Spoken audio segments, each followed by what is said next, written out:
katika taifa la Poland, Baba Yohane Paulo wa pili anagubikwa na maumivu makubwa sana moyoni, na akaanza kuwaombea. Kitu gani kilitokea? Alianza kusali kuziombea zile roho, na kipindi hicho alikuwa na Joseph Rasinga, alikuwa ndo katibu wake.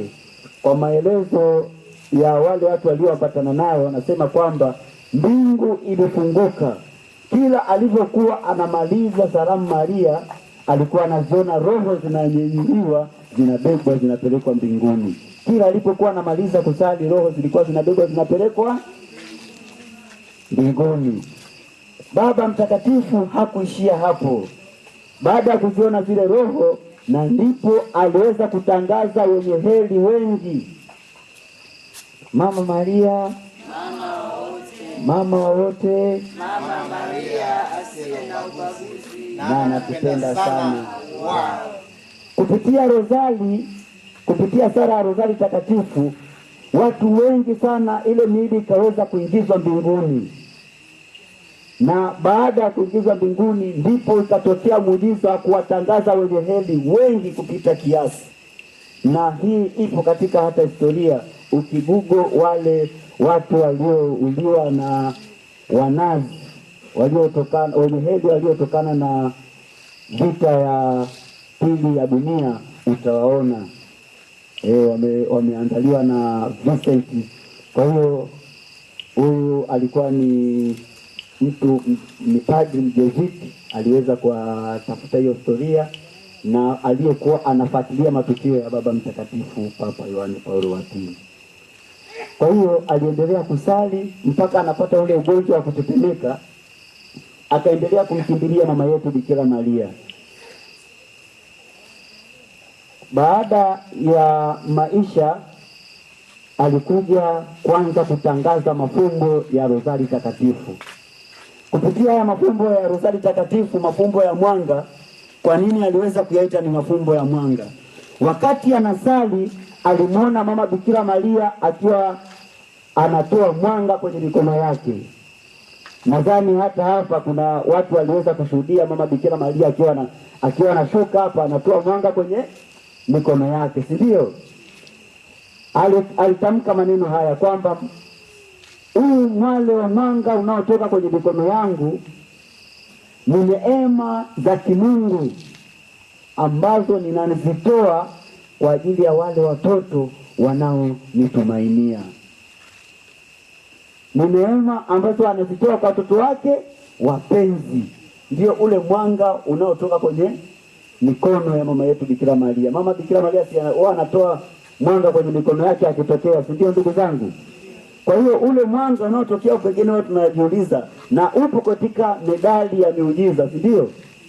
Tunaweza kujiuliza kwamba ni kitu gani, au pengine ni kwa nini inatokea. Mama Bikira Maria aliweza kutoa fumbo hilo kwa Baba Mtakatifu Papa Yohane Paulo wa pili, kwamba mwanga unaotoka kwenye mikono yangu ni neema ambazo nimewaandalia watoto wangu wapenzi wanaonikimbilia.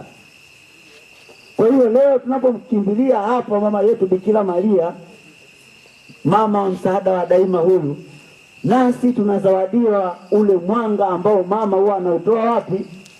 Huku duniani, unaotoka kwenye mikono yake. Na alipoendelea kutafakari, Kristo akamtokea katika picha ya huruma ya Mungu.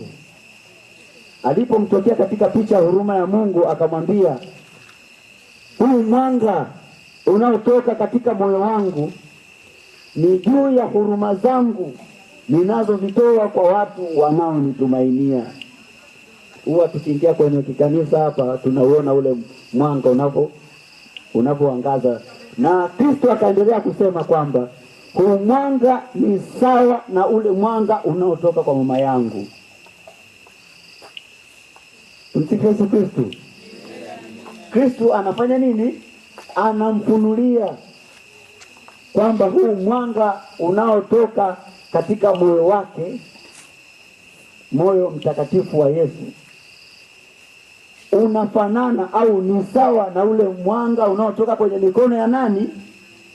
Ya mama Bikira Maria. Na ndiyo maana sisi tunapomkimbilia mama yetu Bikira Maria tunapata baraka nyingi, kwa sababu mama yetu ni mama wa huruma, ni mama ambaye amefumbata huruma za kimungu. Kwa hiyo tusisite kwenda kusali kwa mama yetu Bikira Maria, ili zile neema ambazo anatugawia watoto wake wapenzi, ili tuweze kuzipata nasi tuwagawie wengine. Kwa hiyo baada ya kuzipata hizi neema, ndipo akaanza kufundishwa na mama yetu Bikira Maria liturujia ya ibada ya huruma ya Mungu, pamoja na kufundishwa ibada ya rozari takatifu. Alifundishwaje rozari takatifu? Baba Mtakatifu alifundishwa kwamba ibada ya rozari takatifu ni muhtasari mzima wa Injili. Ibada ya rozari takatifu ni muhtasari mzima wa. Kwa hiyo mtu akikwambia tusisali rozari ndefu bwana, ina maana moja kwa moja anakataa Injili ya Bwana wetu Yesu Kristo. Na mtu yeyote anayekataa kutafakari mafumbo ya Injili, ina maana huyo anafanya nini? Anamkufuru Mungu. Kwa hiyo Baba Mtakatifu baada ya kuonyesha hivyo, aliweza kujawa na huzuni kubwa sana, na ndipo akaweza kwanza kuandika kile kitabu cha Tusali Rozari na Papa. Nadhani tumewahi kukiona, si ndio? Kile kitabu cha Tusali Rozari na Papa, sijui kuna mtu anacho hapa. Kipo pale dukani, tutapita pale dukani tutakiona. Baada ya kuonyesha ule mwanga, kwamba mwanga unaotoka kwenye mikono ya mama Bikira Maria ni sawa na ule mwanga unaotoka kwa Bwana wetu Yesu Kristo. Alafu na ndipo akaanza kufunuliwa juu ya mafumbo, kuonyeshwa jinsi Kristo na mama Maria wanapokuwa wanafanya kazi kwa njia ya sala ya rozari takatifu. Kwa hiyo baada ya kuendelea kufumbuliwa ibada ya rozari takatifu, akaona ni kweli, kumbe katika mafumbo ya furaha tunatangaza umwilisho wa Bwana wetu Yesu Kristo na maisha yake ya utoto. Katika Injili takatifu, maisha ya utoto yanamalizikia pale kwa kumkuta Yesu hekaluni, si ndio? Hakuna sehemu nyingine ambapo tena Biblia imeelezea maisha ya utoto baada ya iko kifungo, si ndio? Kwa hiyo ina maana hata ukitafakari ya mafumbo ya mwanga, tunaona kabisa kwamba ni mafumbo ambayo yanaelezea umwilisho wa Bwana wetu Yesu Kristo na maisha yake ya utoto. Sasa alipokuja kwenye mafumbo ya mwanga, kwa nini aliweza kuita mwanga? Baada ya kumaliza kuyaandaa hizi kazi za Kristo, kwa sababu mafumbo ya mwanga ni mafumbo ambayo yanaelezea kazi za Kristo. Kwa hiyo alipoanza kuyafunua haya, akaweza kuyapa mwanga, kwa sababu mwanga ndiyo pekee ambao umeweza kuunganisha Kristo na mama yetu Bikira Maria. Na leo ndio tendo ambalo tumelifanya, tumekuwa tumesali rozari vizuri kabisa tukiwa na mwanga. Ndio huu mwanga ambao leo tumesali ndio ule mwanga unaotoka katika viganja vya mama yetu Bikira Maria. Amina. Na ndio mwanga ule unaotoka katika moyo mtakatifu wa Yesu. Amina.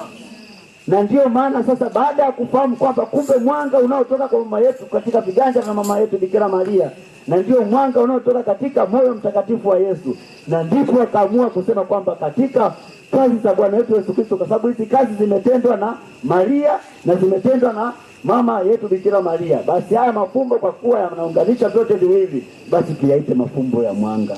Tumpigie makofi mama yetu Bikira Maria.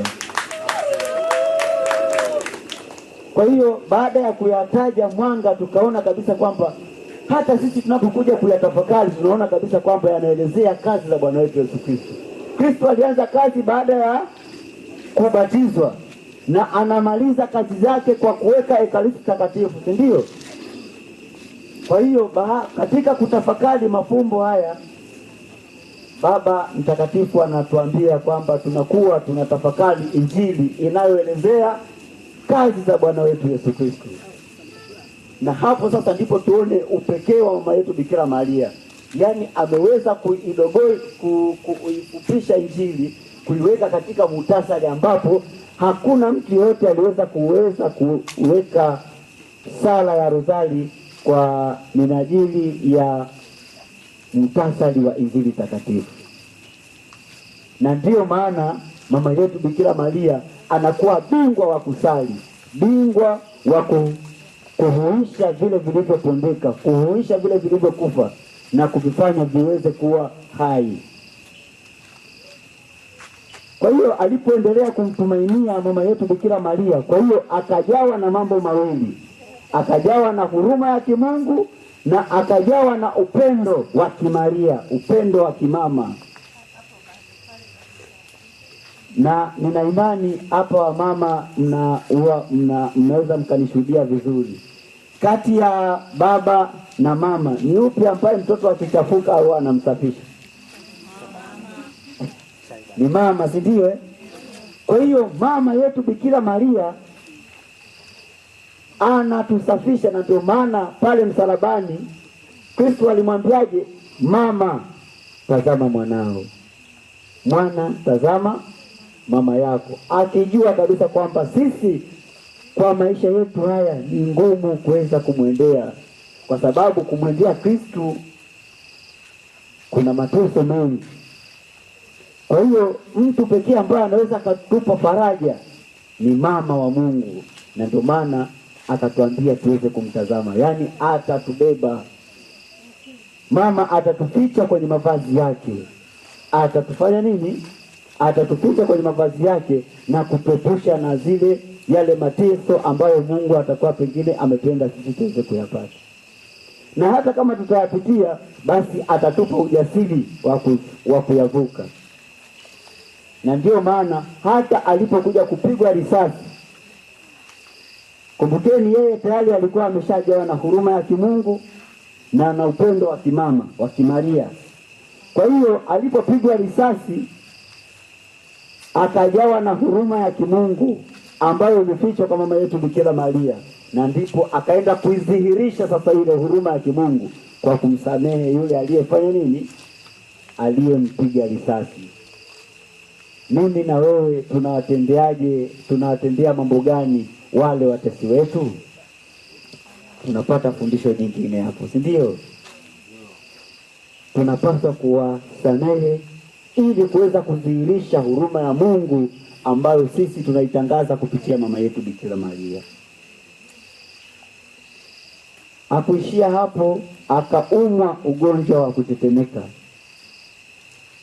Walioweza kumshuhudia baba huyu aliweza kuumwa ugonjwa wa kutetemeka, si ndio? Huu ugonjwa wa kutetemeka alipewa na Mwenyezi Mungu mwenyewe ili aweze kushuhudia upendo wa kimama. Kwa hiyo wakati anapitia hayo yote, kanisa lilikuwa linaendelea kumtafakari huyu baba. Na wakati anapitia haya yote, alikuwa hamfahamu hata Sister Lucia, na hata hajui kusoma shajara ya Mtakatifu Faustina. Na ilipofika mwaka 84 ndipo akaenda kuweka urusi chini ya moyo safi mama yetu Bikira Maria.